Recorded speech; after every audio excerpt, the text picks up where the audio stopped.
Jadi persilakan bagi peserta yang ada di studio maupun peserta yang sedang mengikuti webinar dapat menyampaikan pertanyaannya. Apabila peserta webinar di menu layar webinar Anda itu disediakan tombol gambar tangan, itu akan kami sambungkan secara live atau bisa menyampaikan pertanyaan melalui menu chatting yang tersedia.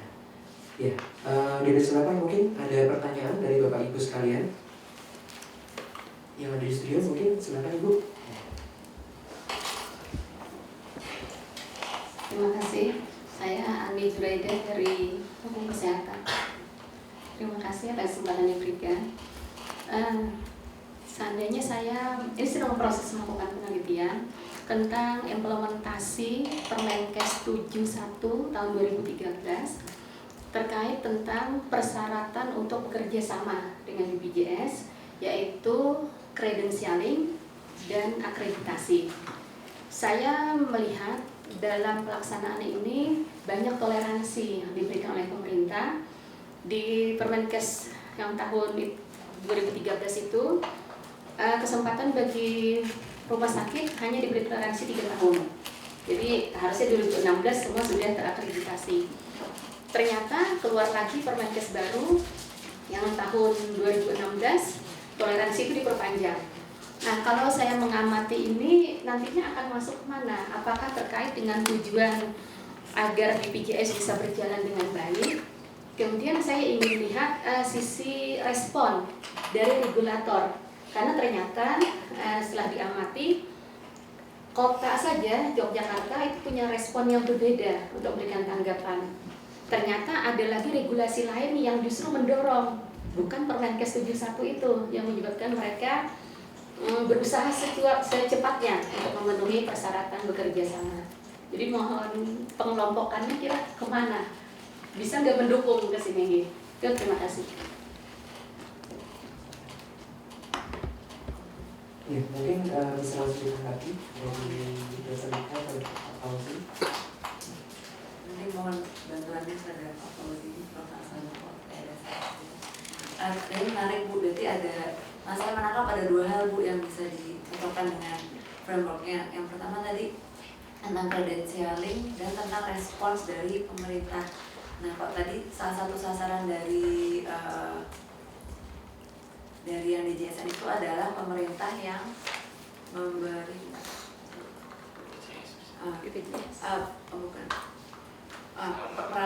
peraturan yang dievaluasi secara berkala.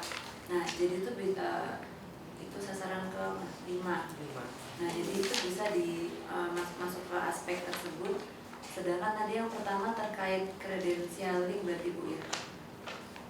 Jadi cenderung ke implementasi bagaimana di lapangan.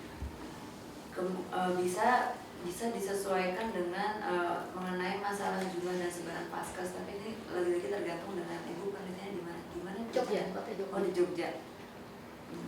Dengan lokasi puskesmas yang telah terakreditasi di 2015. Itu respon yang paling awal itu pada. Ya. Nah, mungkin ada yang bisa menambahkan terkait itu. Ya coba, saya ingat tadi yang 8 indikator ya. 8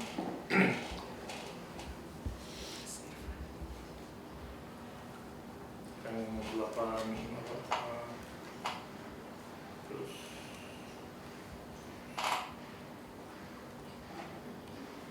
ya, nggak ada yang semua ya. Jadi ini BPJS kan profesi yang baik ya. Ini mungkin terkait dengan masalah defisit mungkin ya. Dan terus 2 cakupan, 3 paket manfaat, 4 jumlah, terus nah ini mungkin ini ya. Jadi kita bisa mulai ini juga semacam apakah definisi operasional itu nanti bisa kita lihat dari Bu Ani tadi memiliki mengenai ketidakharmonisan ya, mungkin ya, antar aturan ya, antar cabang juga ya. Nanti peraturannya mungkin belum begitu jelas ya. Nah justru ini yang menarik ya. Semua peraturan pelaksanaan telah disesuaikan secara berkala. Nah, ketika belum disesuaikan berarti ada harmonisasi dari berbagai macam aturan, mungkin yang bertentangan atau tidak jelas itu nah justru inilah nanti definisi operasional dari nomor 5 itu apa. Nah ini yang jadi satu isu kunci ya.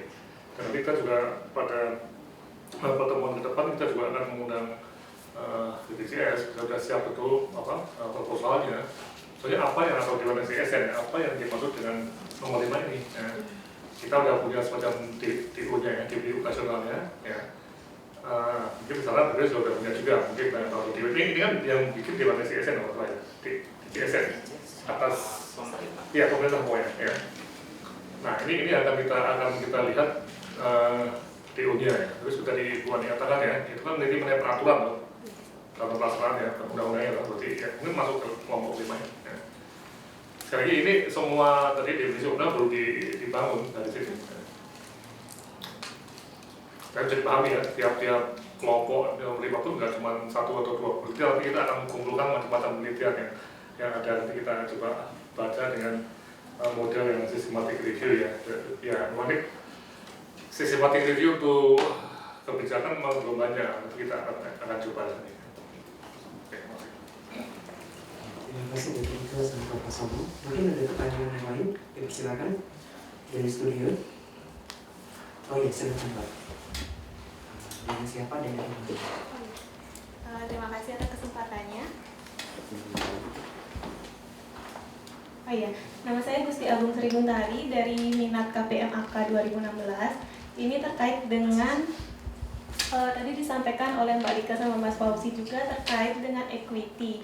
Jadi di sana disampaikan contohnya equity kita membandingkan bagaimana pemerataan akses di antar wilayah gitu. Biasanya itu dari beberapa artikel juga disampaikan mereka itu membandingkan equity antar provinsi, misalnya dari antar Jawa dengan NTT ataukah antar satu negara dengan negara lainnya. Nah, saya ingin menanyakan apakah itu bisa kita terapkan membandingkan equity itu di dalam satu provinsi tapi antar daerah.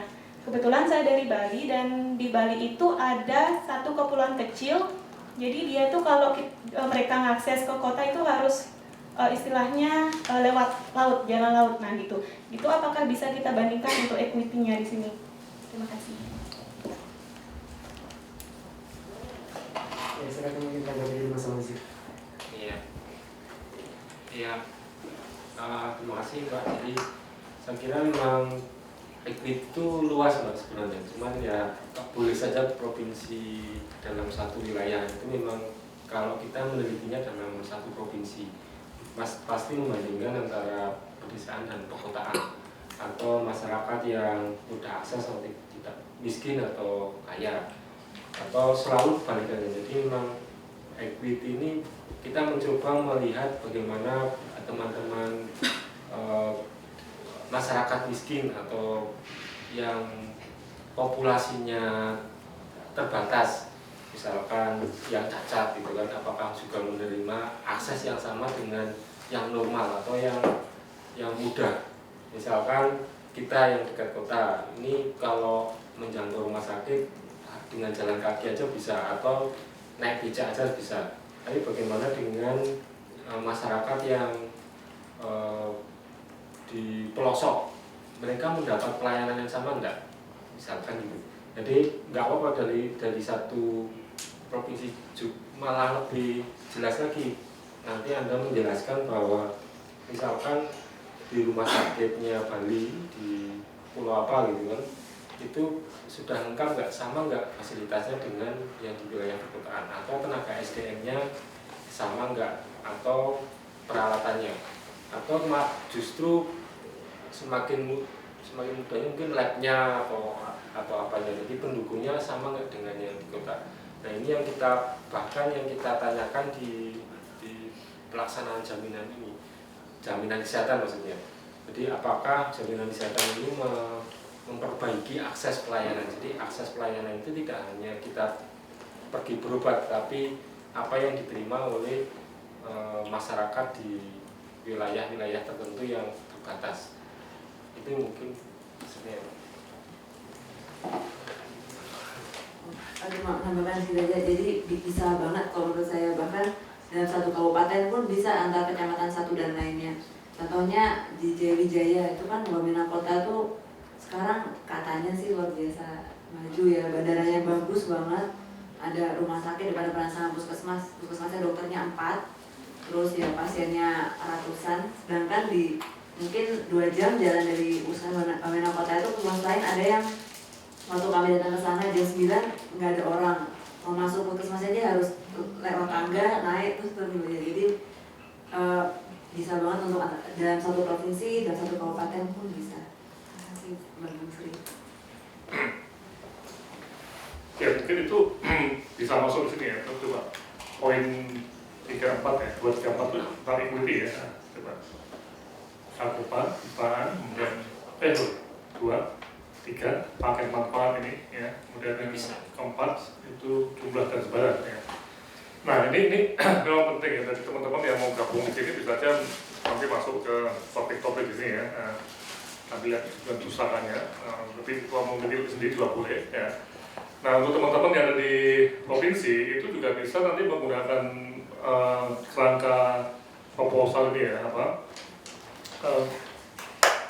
metodenya ini itu untuk jangkauan skopnya di Papua sendiri ya. Atau mungkin coba yang ikut siapa ya, banyak ya, dari ada yang di Lampung atau yang ada Sumatera Utara, ya misalnya Sumut ya. Sumatera Utara itu antara Medan dengan mungkin Sipirok itu jauh sekali bedanya.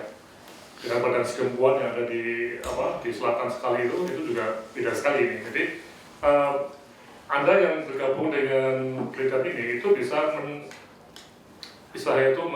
meneliti dalam konteks provinsi masing-masing. Bisa. Ya.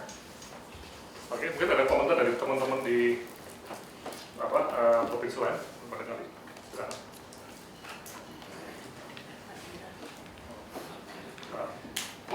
Ada? Belum ada.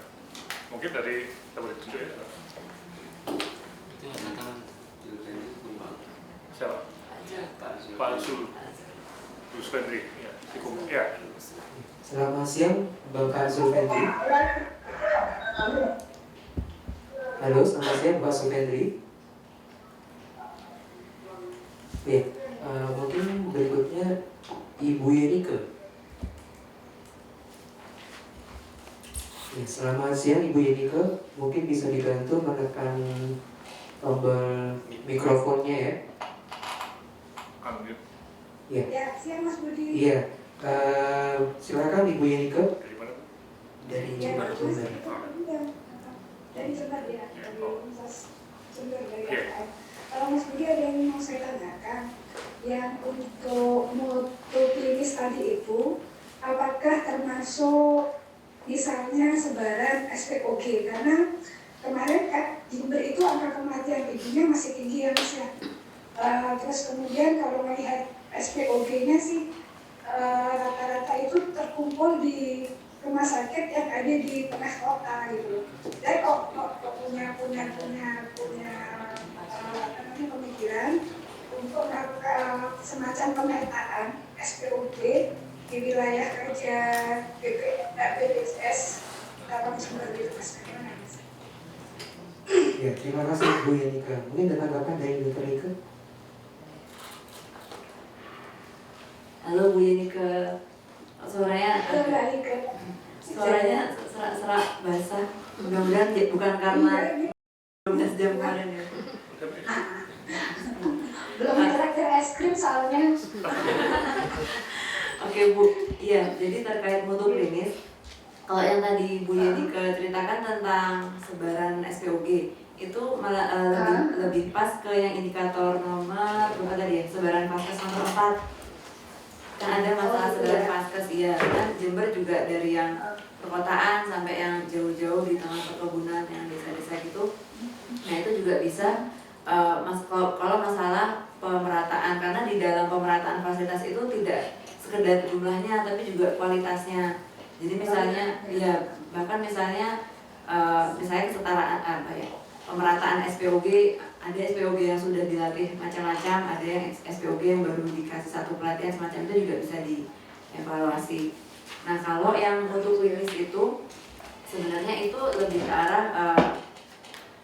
ke arah bagaimana jadi dari kualitas pelayanan klinis di dalam satu rumah sakit atau di satu FKTP. Jadi contohnya misalnya kalau di rumah sakit itu kan ada yang namanya instalasi patologi klinik Ibu ya, yang bagian periksa-periksa darah. Nah kadang-kadang dari praktisi yang SPPK tadi suka ada concern misalnya kalau pemeriksaan ini kalau di BPJS yang ditanggung BPJS itu mungkin kurang efektif. Jadi misalnya ada satu rangkaian diagnosis yang ditanggung BPJS yang murah, nah tapi ada yang nggak ditanggung BPJS yang sebenarnya lebih bagus walaupun agak mahal sedikit. Jadi itu mungkin terkait cost effectiveness juga. Jadi mutu klinis itu lebih ke arah bagaimana mutu dari satu pelayanan klinis. Itu salah satu contohnya sih Bu. Jadi misalnya untuk SPOG itu mungkin ada apa ya? Mungkin ada mereka atau bedah lah ya.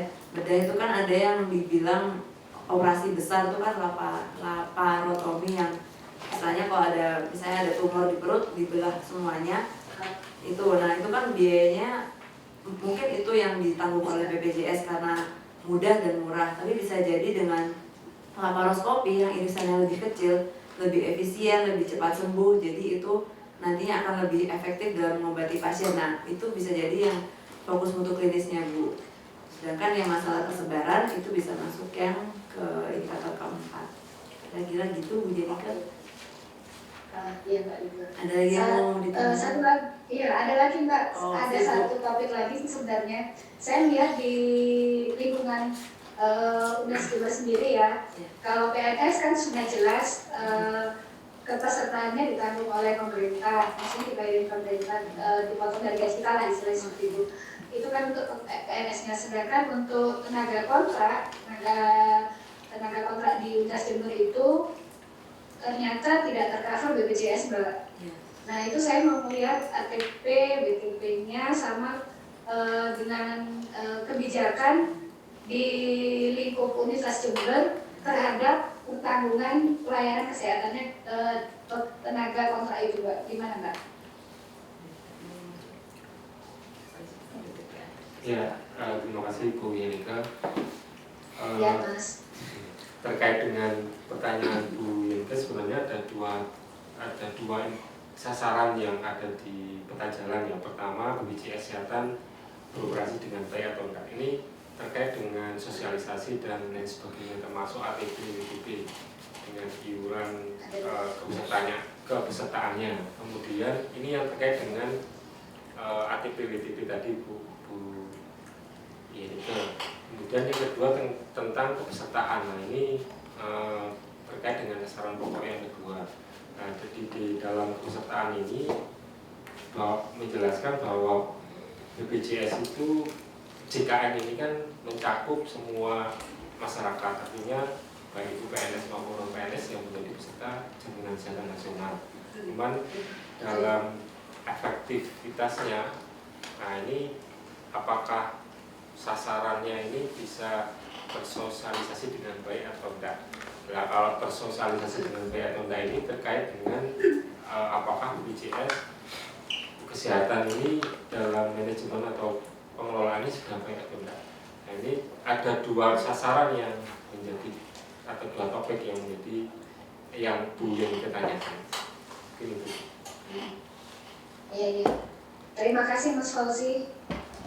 Baik Bu yang ke. Terima kasih Pak Fauzi. Mungkin ada pertanyaan lain dari peserta beliau. Silakan. Ya, terima kasih. Saya dari IKM FKUGM. Beberapa hal yang ingin saya tanyakan terkait dengan indikator tadi, Mas.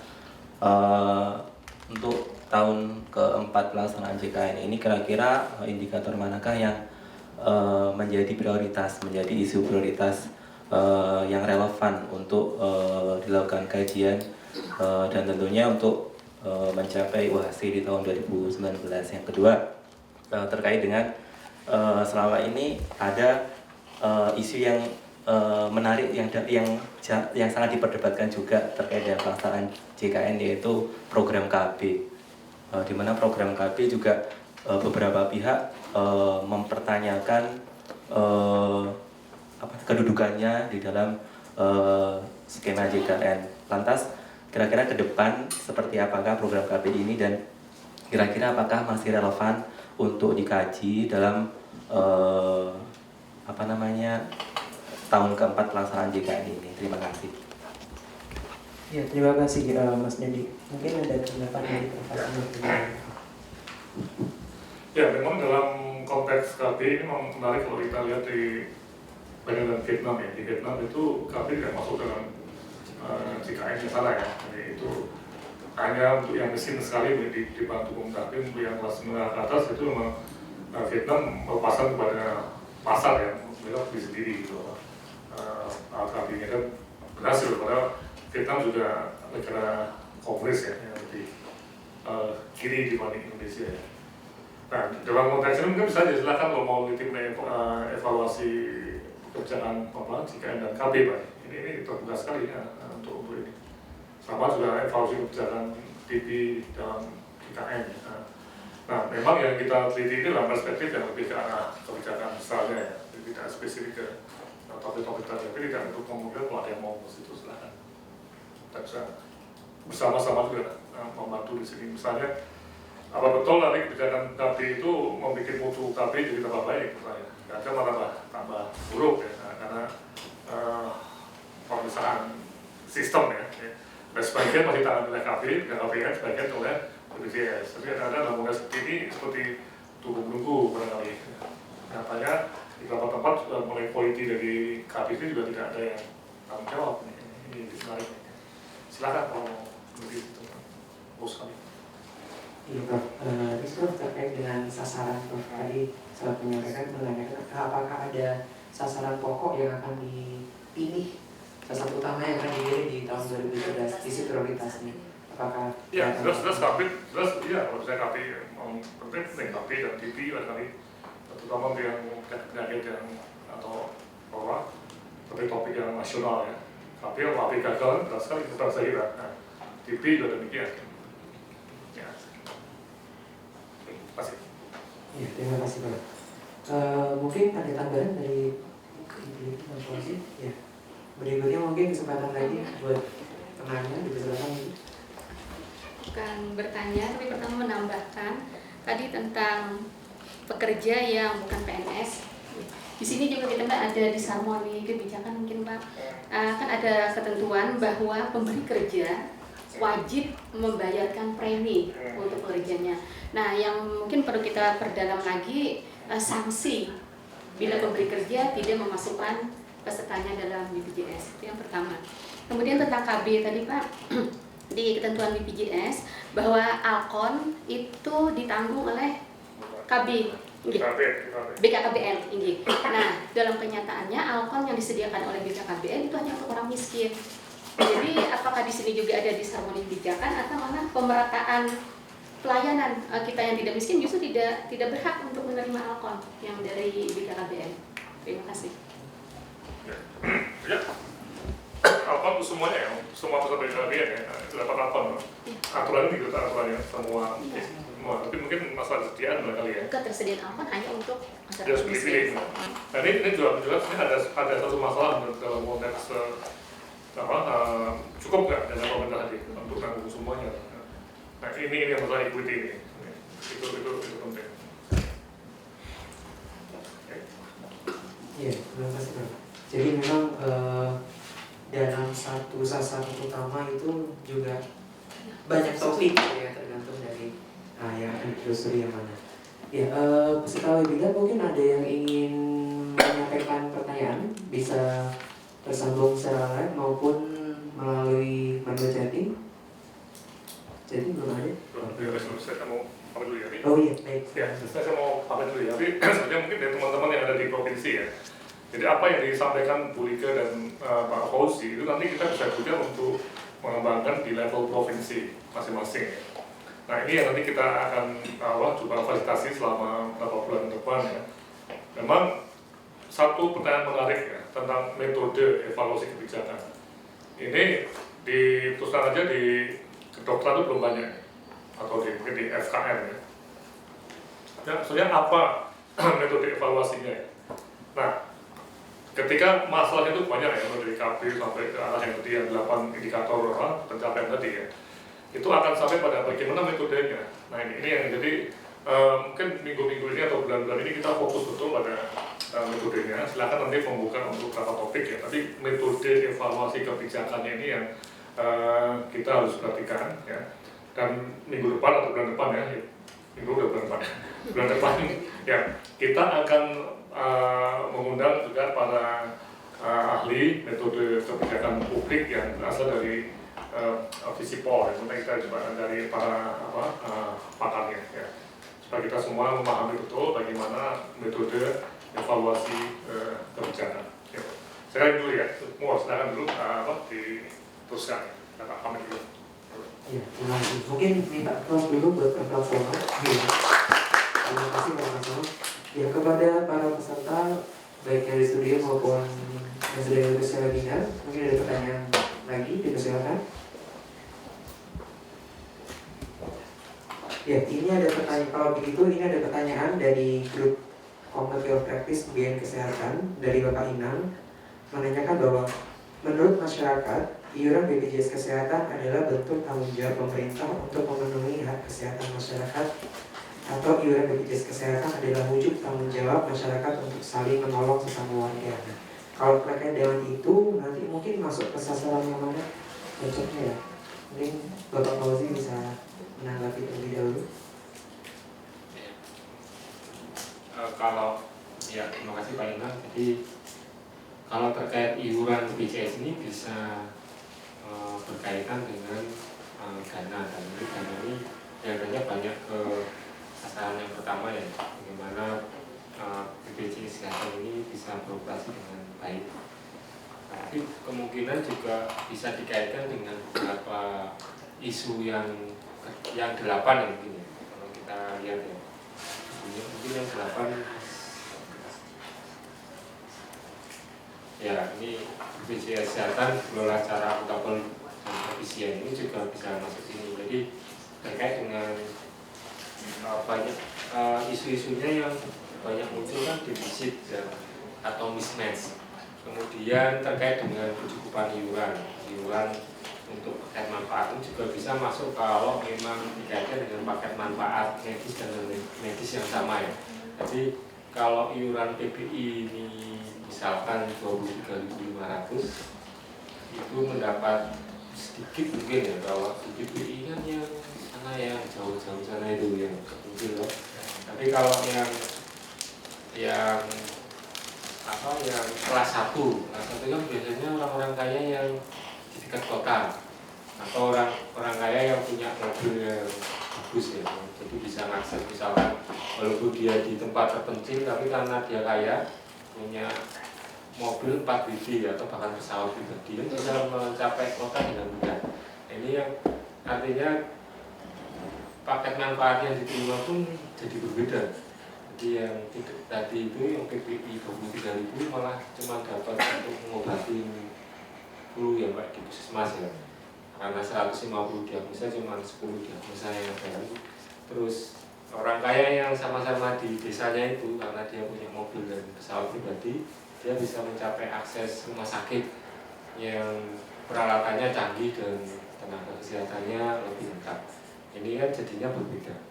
Akhirnya bisa larinya ke topik yang ketiga ini, paket manfaat medis dan non medis yang harus sama ya. Ini yang contoh dari Jabal Pak Inang. Jadi bisa dikaitkan dengan beberapa topik dan ini tergantung dari hasil penelitiannya, dia mengarah kemana hasilnya, apakah ke paketnya atau iurannya atau ke akuntabel dan efisien dari BPJS-nya. Kalau yang 8 kan lebih mengatakan kalau BPJS itu efisien, akuntabel artinya dia bisa dipertanggungjawabkan. Misalkan dia mungkin ada kompartemen antara APBN dan APBD dengan mandiri, itu kan berarti bisa dipertanggungjawabkan. Nantinya dana-dana dari pemerintah itu memang untuk orang-orang yang membutuhkan atau populasi yang terbatas aksesnya, bukan orang-orang yang punya helikopter, punya mobil, lalu punya perusahaan yang dibayarin oleh APBN. Yang terjadi sekarang adalah memang tidak ada kompartementasi atau dana-dana PBI itu yang juga banyak digunakan untuk orang-orang atau peserta mandiri yang hanya terbatas sekarang jumlahnya. Nah ini yang masih diusahakan oleh BPJS, bagaimana peserta mandiri ini bisa banyak dan mengimbangi peserta non-PBI. Gitu, terima kasih. Ya, terima kasih Bapak Fauzi. Mungkin ada pertanyaan, itu pertanyaan dari chat. Mungkin dari peserta webinar ada yang bisa dicek. Itu Bu yang pertama, Budian ya. Selamat siang Ibu Budian. Ibu Budian. Ya, selamat siang Ibu Dian. Ada lagi ke atas. Mungkin Ibu Dian bisa menekan tombol mikrofon di layar webinar sehingga bisa kita sambungkan. Ya, sembari menunggu Ibu Dian, ini pertanyaan juga dari SOP. Ya, jadi memang ini tuh selain webinar ada juga menu chatting WhatsApp group yang bisa disampaikan. Jadi yang pertama tadi disampaikan bahwa 8 sasaran itu sebenarnya adalah seperti semacam variable dependent yang akan kita ukur, gitu kan. Terus akhirnya muncul beberapa 6 indikator evaluasi sehingga bisa mengukur variable dependent tersebut. Nah, yang di sini ada pertanyaan, apakah satu sasaran yang akan diukur itu wajib menggunakan 6 indikator itu secara komplit atau boleh 5 dari 6 seperti itu. Dan yang kedua terkait dengan tadi contoh beberapa kasus untuk riset empirik, apakah peserta webinar maupun peserta Zio juga bisa mengakses hasil-hasil riset empirik itu untuk menjadi semacam literatur review seperti itu. Mungkin bisa ditanggapi yang berikut. Silakan Ibu. Terima kasih Mas Budi. Jadi kalau mengenai indikator tadi kan ada 6 dan untuk tiap sasaran gitu ya. Tapi kalau menurut saya sih tidak harus semuanya dipenuhi karena tidak semuanya bisa relevan. Contohnya tadi misalnya apa ya? Ini salah satu. Akuntabel, BPJS yang akuntabel. Yang ke-8. Nah, BPJS Kesehatan dikelola secara akuntabel dan efisien. Oke, mungkin kita bisa pakai yang masalah efisiensi. Jadi apakah ada mismatch antara pemasukan dan pengeluaran. Kemudian juga kita mungkin bisa menggunakan yang equity juga bisa juga. Misalnya kita ingin membandingkan antara BPJS yang pusat sama daerah, tapi tidak mungkin sepertinya karena pengelolaan itu terpusat. Ini contoh-contoh yang tidak harus semuanya indikator terjawab. Jadi yang kira-kira relevan saja. Efektivitas ya apa ya? Akuntabel itu kan berarti kita melihat bagaimana mungkin dari proses monitoring evaluasi di internal BPJS sendiri apakah sudah bagus. Nah, itu mungkin bisa. Nah, ini salah satu contoh bahwa tidak harus semua indikator terjawab. Gitu, Mbak.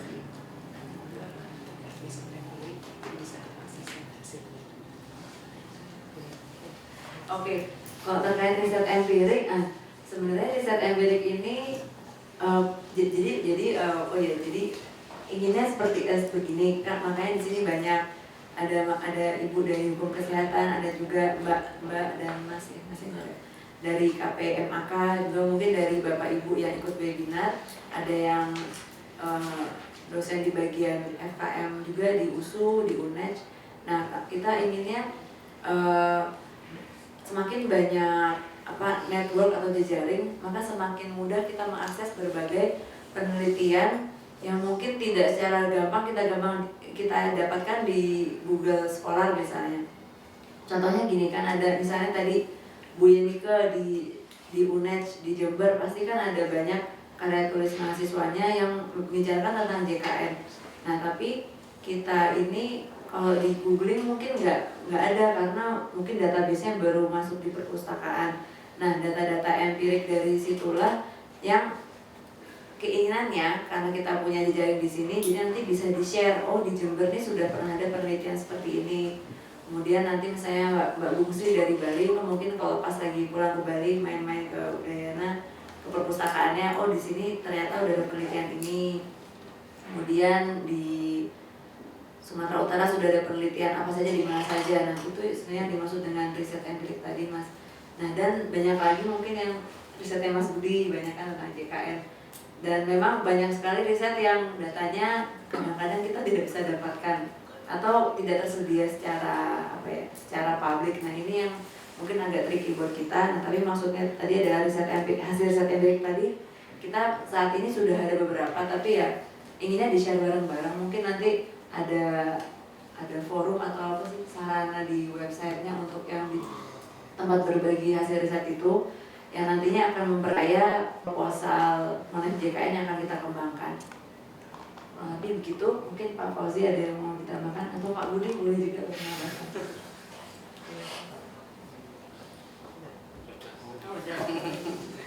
Ya, terima kasih Bu Ike. Ya, jadi seperti yang disampaikan Ibu Ike, jadi memang nanti Bapak Ibu juga bisa mengakses beberapa hasil riset itu di web, yang mungkin yang diupload di web masih sedikit, tapi akan kami coba untuk tambahkan, terutama yang akan disampaikan di web manajemen pembiayaan kesehatan. Ya, ini ada pertanyaan dari Ibu Dian. Ini studi kasus di Garut. Jadi di Garut masih dalam tahap penyesuaian data kepesertaan peserta JKN PBI, di mana peserta yang memiliki data kepesertaan berbeda antara di kartu dengan database di BPJS Kesehatan. Nah, sehingga diharapkan segera melapor ke kantor BPJS tempat jika ada perbedaan seperti itu. Apakah ketidaksesuaian data tersebut itu dapat dimasukkan dalam indikator evaluasi?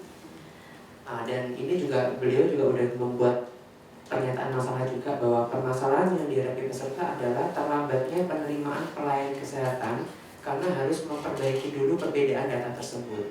Seperti itu. Mungkin ada tanggapan lebih dahulu dari Pak Fauzi. Ya, ini juga terkait dengan indikator yang kedua yaitu cakupan kepesertaan ya. Ini juga bisa masuk ke topik itu. Jadi ini terkait dengan efektivitas atau cakupan ya, maksudnya indikatornya efektivitas ya. Ya. Jadi sama pemerataan tim itu. Nanti dicoba dilihat lagi kira-kira tujuan di penelitian yang tadi itu apa, apakah hanya untuk melihat kepesertaannya atau mau melihat pemerataan kepesertaannya. Jadi di sini kan data kepesertaan atau database ini ada, tapi bisa juga masuk ke BPJS Pusat beroperasi dengan baik atau tidak, karena ini terkait dengan manajemennya BPJS Kesehatan sendiri ya. Dia ada pengelolaan kepesertaannya, kemudian mungkin dengan metode-metode sosialisasi atau marketingnya ya. Kayaknya ada dua topik yang bisa dihubungkan. Cuman kita lihat dulu apa hasil dari penelitian ini atau malah tujuannya. Begitu Mas. Ya, ada mungkin dari Ibu itu tidak ada. Ya, mungkin bisa mohon bantuan untuk disambungkan dengan Ibu Dian. Apakah Mas bisa disambungkan? Kalau misalnya ada hal-hal yang mungkin perlu diklarifikasi, karena ini studi kasusnya sangat kontekstual ya di Kabupaten Garut.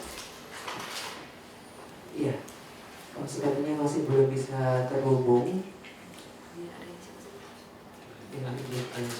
Itu kalau Ibu Tira itu pertanyaan ya.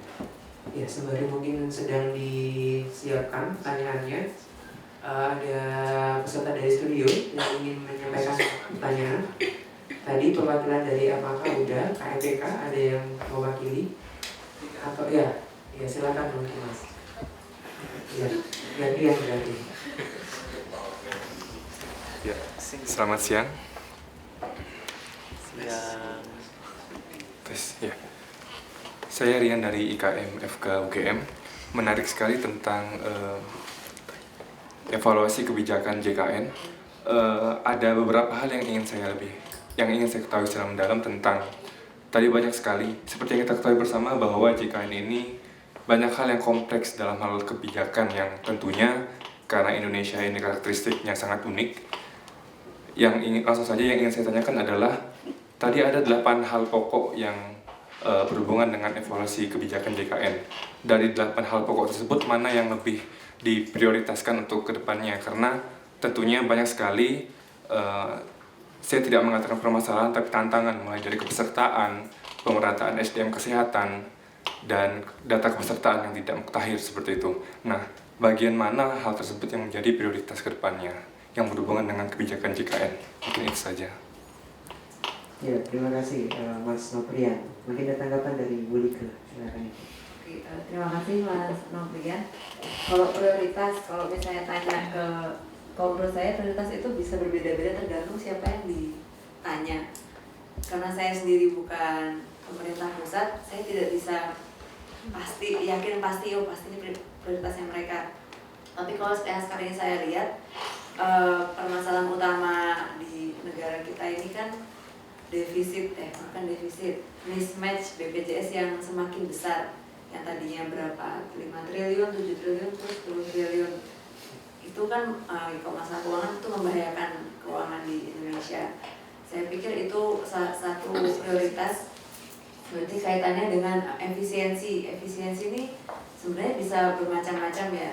Efisiensi pun bisa terkait dengan appropriateness. Contohnya gini, dari klaim yang 10 triliun berlebihan itu sebenarnya ada berapa sih yang memang seharusnya diklaim atau mana yang seharusnya nggak diklaim. Dan ini nanti kaitannya dengan masalah kelengkapan sarana prasarana. Bingung. Mudah-mudahan nggak bingung, saya coba menjelaskan. Misalnya penyakit TB, tuberkulosis, itu kan seharusnya TB itu kan sudah dapat obat dari pemerintah pusat, sudah didrop di puskesmas, seharusnya semua masyarakat bisa akses ke situ. Tapi ada masyarakat yang pertama kali sakit datang ke fasilitas swasta. Seharusnya di program nasional itu yang dari swasta merujuk ke puskesmas supaya bisa diobati dengan gratis. Tapi ada kalanya dari swasta malah merujuk ke rumah sakit. Nah, dari rumah sakit kan jelas jadi kenanya nanti klaiminasi bisnisnya lebih tinggi daripada kalau hanya kapitasi. Nah, itu yang salah satu contoh menyebabkan inefisiensi. Itu kaitannya dengan efisiensi, mungkin kaitannya dengan indikator yang berapa ya? Yang BPJS ya 8 dengan 1, tetapi itu bisa terkait lagi dengan ketersediaan fasilitas ketersediaan vaskes, pemerataan vaskes di masing-masing tempat seperti itu. Jadi kalau prioritas menurut saya ya masalah efisiensi itu, tetapi efisiensi itu kalau dilihat dari monefnya bisa menyentuh banyak sasaran. Itu kalau dari saya. Dari Pak Fauzi ada yang mau ditambahkan? Ya, ini terkait dengan prioritas. Sebenarnya kan JKN sendiri sudah membuat peta jalan dan membuat 8 sasaran pokok itu. Jadi prioritasnya yang menggolkan 8 sasaran itu. Jadi kalau dilihat di peta jalan itu 8 sasaran itu tertanggalnya 1 Januari 2014. Tapi sampingnya nanti tahun 2019 itu sama. Jadi 8 sasaran. Jadi ya 8 sasaran itu yang menjadi prioritas. Jadi kalau kita lihat apa prioritasnya ya 8 itu. Kalau 8 itu nggak tercapai berarti ya memang harus ada perbaikan dari sisi macam-macamnya. Karena 8 sasaran itu ditunjang dengan 6 aspek.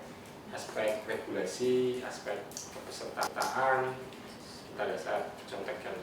Jadi dari 8 sasaran itu ditunjang oleh 6 aspek yang harus diperhatikan dalam jaminan kesehatan nasional. Pertama, aspek regulasi, yang kedua aspek pesertaan, kemudian aspek manfaat dan iuran, aspek pelayanan kesehatan, aspek keuangan, dan aspek kelembagaan dan organisasi. Nah, 6 aspek inilah yang akan mendukung dari 8 sasaran pokok yang sudah ditentukan di peta jalan jaminan kesehatan nasional. Nah, saya kira memang prioritasnya yang 8 itu. Kalau di luar itu berarti memang belum menjadi prioritas. Saya nggak tahu betul atau enggak. Cuman yang saya yakini seperti itu. Oke, itu terkait dengan prioritasnya Mas Rian. Ya, saya boleh menambahkan sedikit. Oh, iya. Iya. Jadi kalau saya terkait prioritas, karena 88 ini seperti dibahas sebelumnya, karena ini menggunakan metode objective mapping, jadi 8 ini sudah menjadi objektif yang tertuang dalam peta jalan. Mau nggak mau, 88-nya harus tercapai. Nah, mana yang prioritas dan ingin diteliti oleh seorang peneliti, itu mungkin juga disesuaikan salah satunya dengan daerah mana yang akan diteliti. Masalah 8 itu tuh mana yang bermasalah kayak tadi terkait dengan peraturan, berarti peraturan yang terkait dengan hal ini. Mungkin ada daerah lain yang isunya adalah equity, mungkin ada lain isunya adalah kepesertaan. Jadi memang tergantung dari alangkah baiknya mungkin kita menentukan dulu masalahnya apa, baru kita bisa menghubungkan dengan sasarannya. Jadi jangan kebalik, nanti nunggu sasarannya dulu malah membuat masalah ya gitu. Jadi usahakan ketemu masalahnya terlebih dahulu. Ya itu sedikit mungkin dari saya. Ya, mungkin ini ada pertanyaan. Oh ya, silakan Mbak dari Ustaz beliau terlebih dahulu.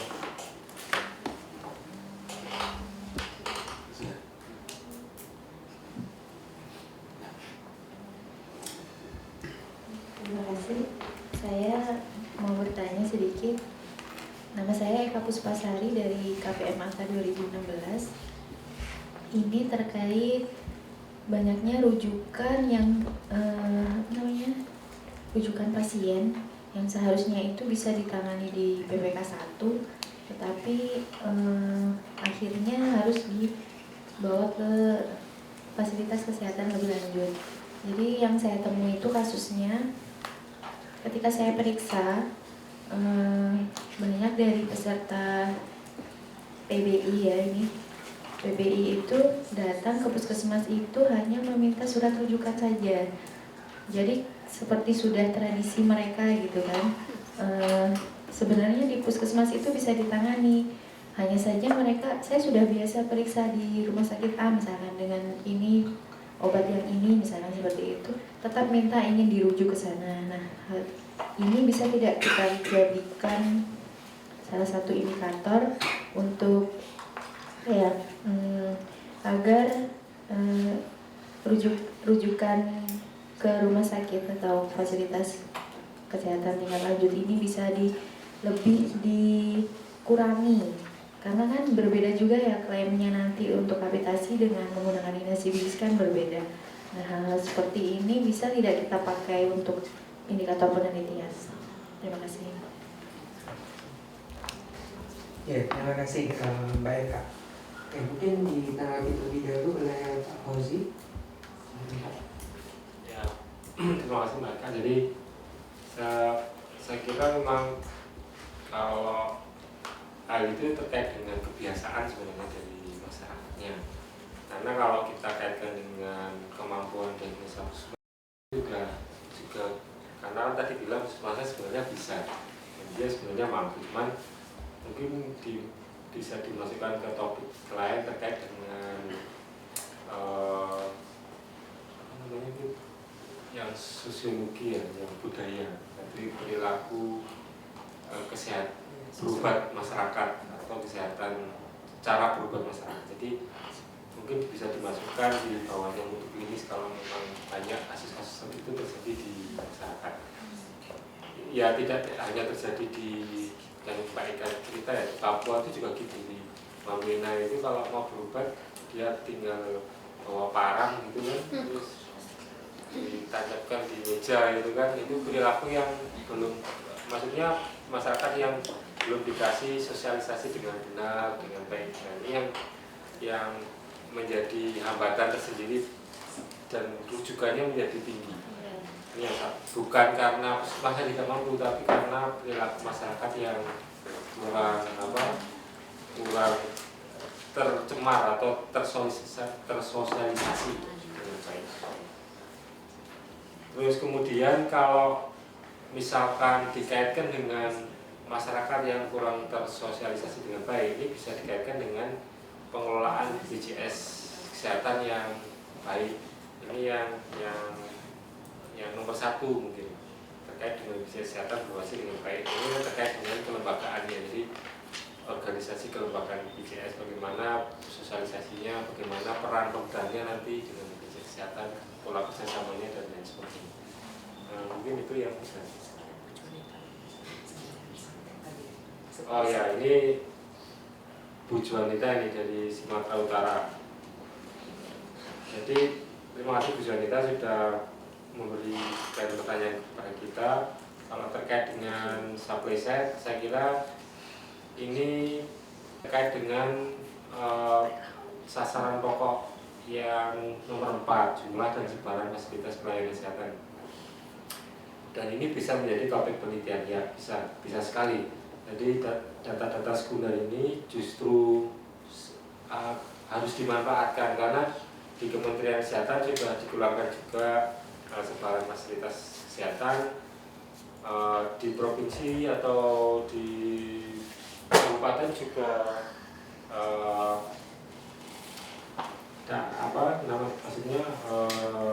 juga ada. Jadi dari program kesehatan ini juga sudah ada.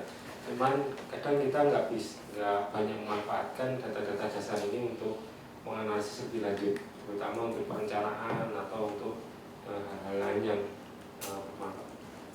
Terima kasih Bu Sen. Iya, terima kasih Pak Fauzi. Ada tanggapan mungkin dari Pak Eka? Ada Kas? Masih bingung? Kalau masih bingung, Pak Eka mungkin bisa tanggapi. Oh iya, nambah, silakan Ibu.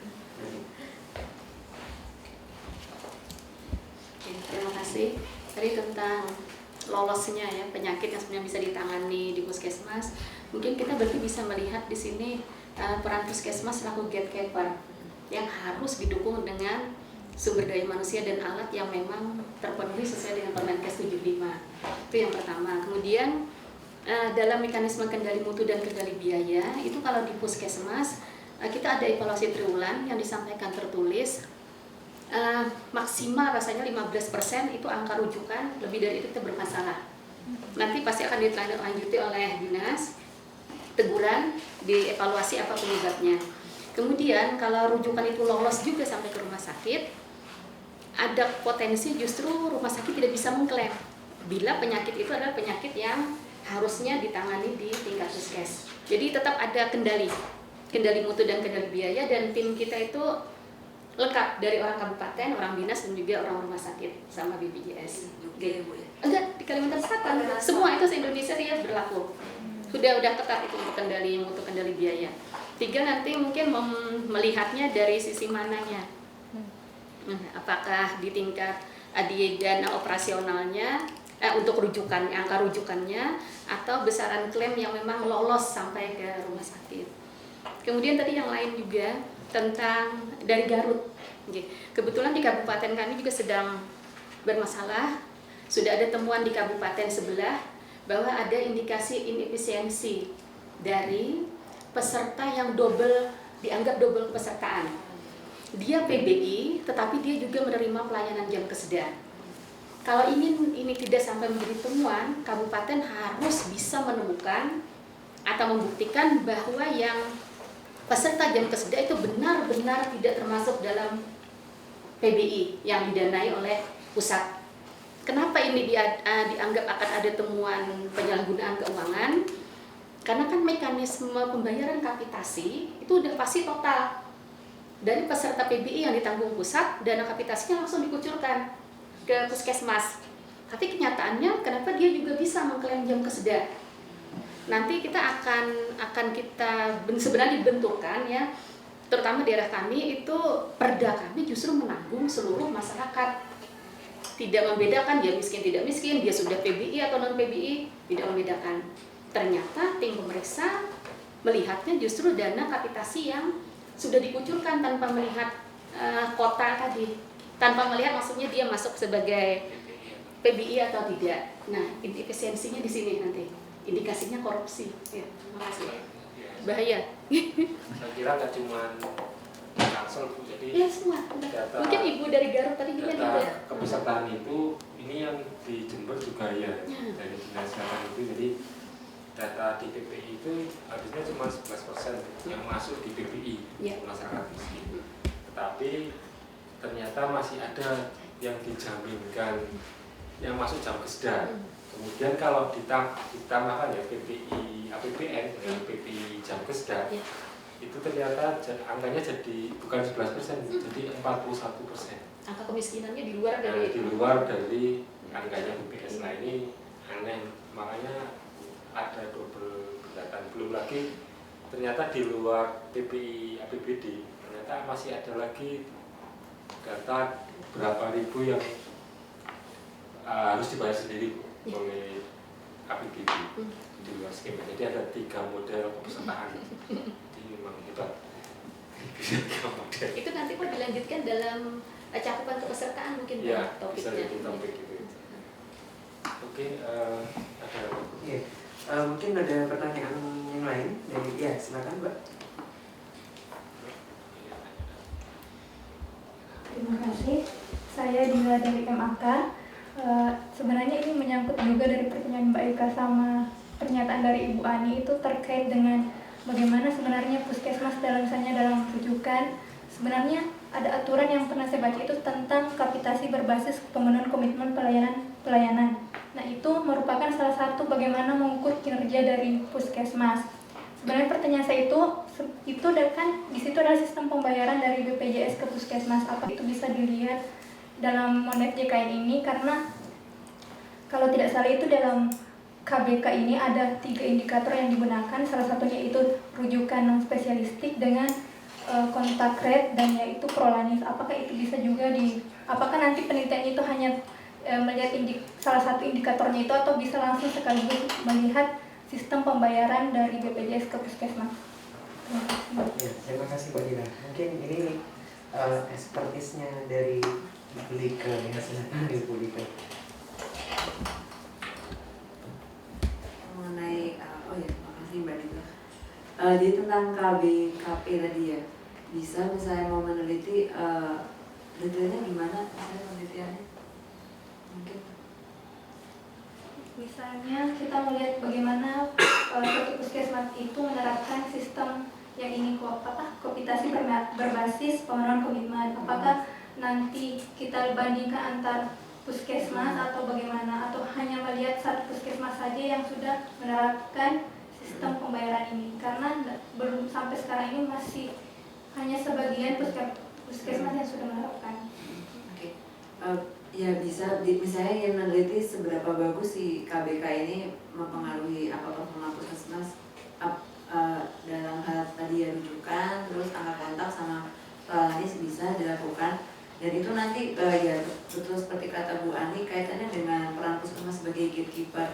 Nah sebenarnya tiga hal tadi indikator KBKP itu kan sebenarnya bagaimana peran puskesmas sebagai gatekeeper. Sebagai gatekeeper itu kan inginnya puskesmas angka kontaknya makin tinggi tapi makin baik yang sehat. Kemudian yang dirujuk semakin sedikit supaya lebih efisien. Sama prolanis ini kan terkait pengelolaan penyakit kronis kan. Jadi idenya adalah makin banyak yang dirawat di primary care maka makin irit dan inginnya sih hasilnya lebih bagus. Nah itu bisa. Nah mengenai cara menelitinya sebenarnya bisa berbagai macam. Nah tapi kalau misalnya KBK sendiri belum masih belum menerapkan ya, kalau nggak salah di Jawa Timur tuh masih belum. Jadi misalnya mau penelitian seperti intervention sama kontrol tuh bisa, yang kontrolnya yang di Jawa Timur misalnya, kemudian intervensinya di kabupaten atau kota lain ya. Tapi ya perlu diingat apabila kita membandingkan itu, sebisa mungkin kita mencari 2 kabupaten yang karakteristiknya hampir mirip. Misalnya proporsi urban sama ruralnya mirip antara Jember dan Probolinggo kan. Probolinggo malah Jawa Timur ya. Antara Jember dan misalnya daerah lain yang ingin dibandingkan. Kemudian misalnya jumlah rumah sakitnya sebisa mungkin jangan terlalu jomplang. Jadi jangan misalnya membandingkan antara yang di Jember misalnya dengan yang di Jaya gitu ya. Itu belum juga. Jayapura misalnya. Itu kan konteksnya sangat beda, akan banyak sekali perbedaannya kalau kita mau bikin model intervensi sama kontrol. Tetapi kalau memang kita tujuannya riset implementasi atau ingin memahami lebih dalam sebenarnya bagaimana sih pelaksanaannya, itu bisa saja dilaksanakan entah itu di satu kabupaten, bahkan mungkin di satu puskesmas atau 2 puskesmas, atau membandingkan dengan manapun itu bisa. Nah kalau kaitannya sama JKN ini, KBKP masuknya mana ya? Ini sangat erat kaitannya dengan masalah jumlah dan sebaran vaskes juga. walaupun agak jauh. Jadi karena ada satu penelitian di luar tapi yang menunjukkan bahwa angka rujukan itu ternyata berbanding terbalik dengan angka rujukan itu berbanding naik ya. Berbanding terbalik dengan jumlah dokter spesialis di satu kabupaten. Jadi misalnya di satu kabupaten A dokter spesialisnya ada 20, angka rujukannya malah justru jadi lebih tinggi karena mereka tahu kemana mau merujuk. Nah tapi di kabupaten lain yang dokternya sedikit justru angka rujukannya rendah karena mereka bingung mau rujuk kemana juga. Seperti itu, jadi banyak kaitannya dengan itu. Mas gimana Mbak, ada yang mau dikasih? Iya, jadi itu karena juga sempat dilaksanakan penelitian mengenai itu ya, Ibu Lika. Dan mungkin kalau misalnya saya menanggapi sedikit terkait dengan hal itu juga bisa sebenarnya dikolaborasi dengan poin ke-6 sama 7, yaitu terkait dengan kepuasan peserta terhadap pelayanan dan terkait dengan kepuasan tenaga kesehatan terhadap pembayaran. Karena tidak dapat dipungkiri bahwa sebenarnya sebelum kita melaksanakan metode evaluasi kebijakan ini, kita harus melakukan terlebih dahulu analisis regulasi. Itu penting sekali. Jadi harus tahu dulu gapnya regulasi seperti apa dan apa yang mau kita perdalam nantinya. Tanpa analisis regulasi itu tidak akan bisa dilaksanakan penelitian evaluasi kebijakan ini. Dan nantinya di situ itu juga akan ketahuan karena terkait dengan KBK itu mungkin beberapa peserta di studio maupun di webinar sudah mengetahui bahwa bulan ketiga itu adalah bulan yang diambil indikator KBK-nya. Bulan ke-1 sama bulan kedua itu tidak dianggap. Jadi ketika bulan ke-4, bulan ke-5 nggak dianggap, bulan ke-6 dianggap, dinilai. Jadi ada kecenderungan Vaskes itu memperbaiki indikatornya di tiap triwulannya di akhir itu. Jadi itu juga perlu dikombinasi, makanya sejauh mana capaian ini juga berdampak terhadap kepuasan dari pasien yang dilayani dan juga kepuasan dari provider yang menerima dana kapitasi. Jadi supaya bisa tidak sepihak. Mungkin ada pertanyaan, tadi sempat ada yang dari studio yang sudah antri tadinya ya, tapi dipersilakan mungkin. Ya, bergantian.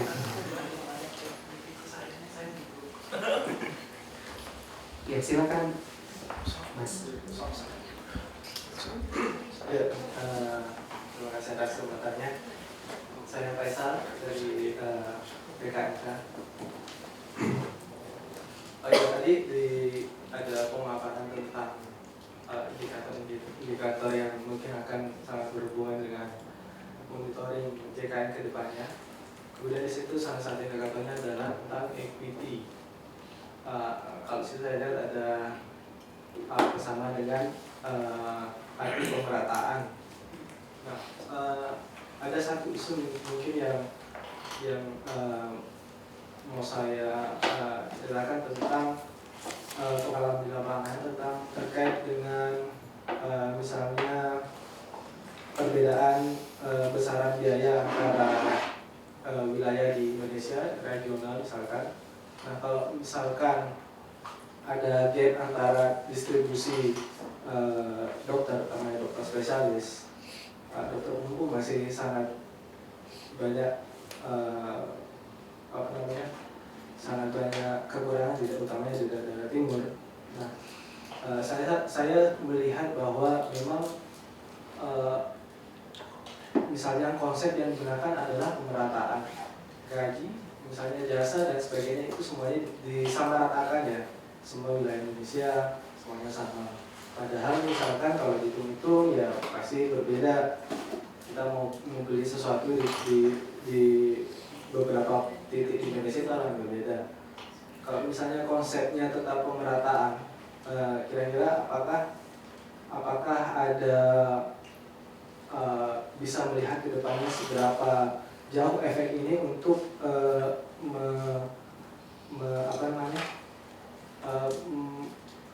memberikan efek terhadap distribusi dokter juga. Kalau misalnya kita digaji 30 juta di Jawa, mungkin kalau di di Maluku, di Papua 30 juta juga ya, mungkin masih berpikir kita tidak akan mengambil di daerah Maluku atau Papua selama konsep misalnya dari DKN itu adalah pemerataan khususnya untuk jasa dan lain-lain, itu semuanya disamaratakan. Itu saja mungkin dari saya. Mohon tanggapannya. Mas Faisal mungkin silakan bisa ditanggapi. Oke, terima kasih Mas Faisal. Jadi gini, jangan sampai salah antara equity dan equality. Contohnya gini, saya gambar gini. Equality itu meratakan, tapi kok equity itu ada unsur justice atau keadilan. Saya lihat tadi di Enggak ada pelaku. pemerataan. Oh iya emang karena sulit juga menerjemahkan ada kesetaraan, ada pemerataan. Dan kalau kita mau menerjemahkan equality sama equity emang jadi sama aja sih. Jadi ya masukan yang bagus juga. Istilahnya gini, ini misalnya ini yang saya ingat dari gambar teman saya. Ini misalnya ada apa? Ini ada pagar misalnya, pagar stadion gitu kan. Ini tuh tembok, jadi ini tembok. Nah ini lubang yang kelihatan, jadi kita bisa ngintip ke sini nih. Terus ada 3 orang. Yang satu namanya Arul, yang satu namanya Faisal, yang satu namanya Noprian. Secara tinggi badan seperti ini. Kalau equality, gimana jadi ceritanya mereka tingginya di bawah batas tembok ini kan. Kalau equality berarti kita ngasih bangku yang tingginya sama untuk mereka semua. Akibatnya kira-kira gimana? Mungkin cuma siapa ya, lupa. Pria yang bisa nonton, sedangkan Arul tetap nggak bisa nonton. Nah tapi kalau konsepnya equity, jadi bangkunya ini beda. Ini yang buat Mas Arul, ini yang buat Mas, jadi Faisal apa Dedi ya? Faisal. Terus yang ini yang buat Mas Noprian. Jadi yang pada akhirnya nanti mereka bisa sama-sama ngelihat. Jadi equity, jadi kalau masalah pemerataan gaji tadi itu 30 juta di Jakarta atau 30 juta di Papua, ya pasti banyak orang yang mikir-mikir ya.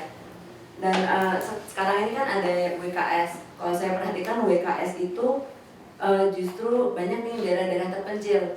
Jadi harapannya WKS yang wajib kerja dokter spesialis. Jadi pengennya pemerintah mungkin tempat-tempat yang WKS itu tempat-tempat yang terpencil. Jadi misalnya di Pegunungan Bintang atau di mana ya? Terpencil. Sofifi gitu misalnya.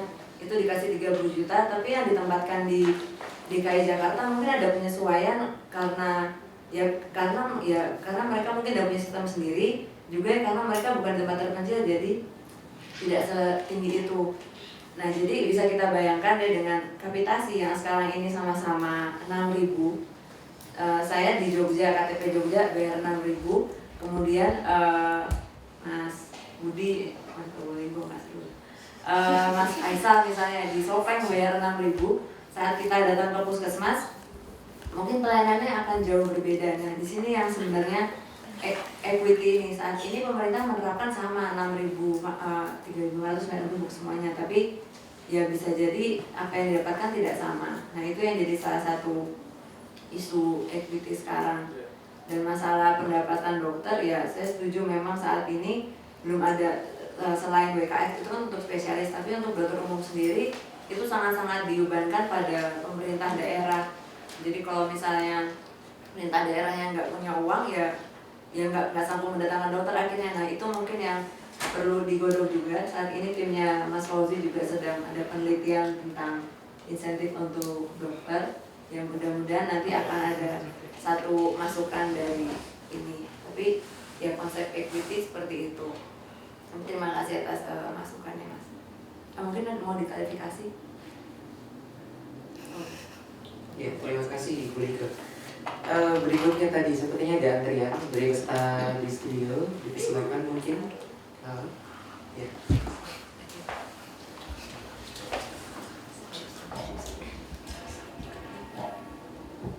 Ya, terima kasih kesempatannya. tadi udah bersinggungan dengan kepesertaan dan udah dijawab oleh Mbak Ike sama Mas Fauzi. Cuman saya sedikit penasaran tentang definisi operasional yang tertera di slide.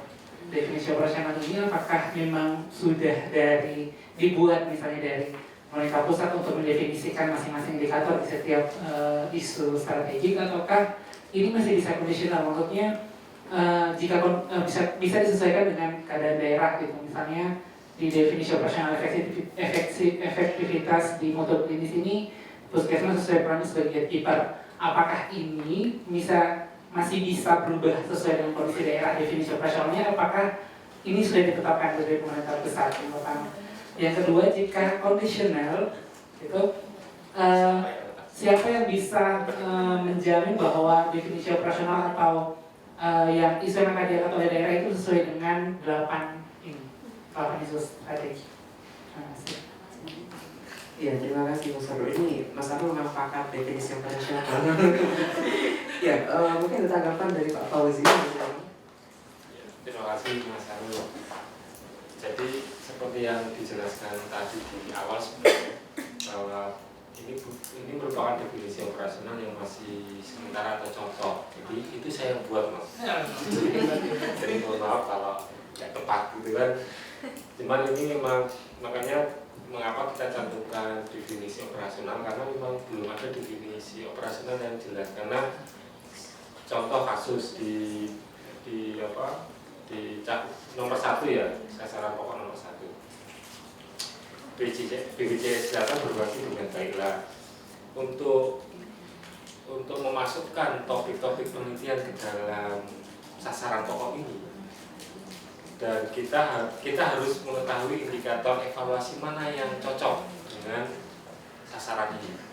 Jadi misalkan di sini ini karena saya punya keuangan ya efisiensi kan, jadinya ini berkaitan dengan pendapatan dan pengeluaran BPJS. Nah, mungkin definisi operasional di sini terkait dengan mungkin rasio pendapatan rasio keuangan antara pendapatan dan pengeluaran.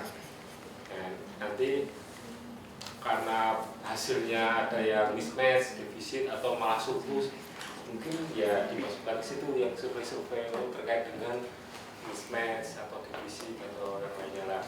Ini contohnya, Mas. Nanti berbeda lagi dengan sasaran pokok nomor 2 terkait dengan cakupan kepesertaan. Karena di sini sasaran cakupan kepesertaan itu all coverage atau universal coverage, maka kalau saya bilang ini cocoknya dengan indikator evaluasi yang efektivitas, karena terkait dengan tujuan dari jaminan kesehatan nasional, yaitu mencakup seluruh masyarakat. Ternyata kejadiannya mungkin berbeda, atau temuan atau riset empirik yang dicontohkan mungkin terkait dengan kepesertaannya. Itu contoh-contohnya. Mungkin itu yang bisa saya jawab.